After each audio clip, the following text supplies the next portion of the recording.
So yan mga ungas. Magandang umaga. Mag-joyride muna kami.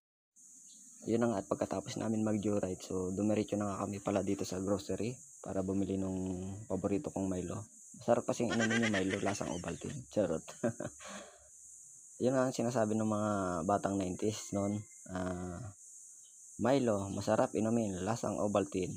Kaya kung isa ka ring 90s, alam mo yan.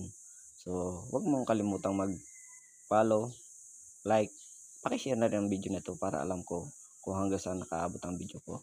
So, yun na nga at nalilito na rin ako kung saan ko hanapin yung Milo, kung mayroon ba o wala. So, dito nga sa part na to ay nahagi pa si ate.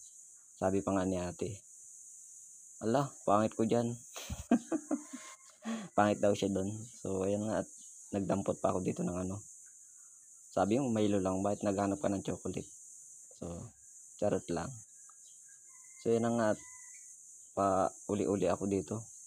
Andito na kami sa kapihan pero wala pa rin yung Milo.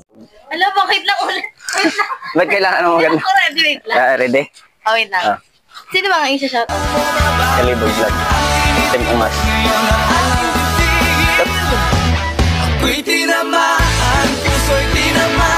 Team Ungas.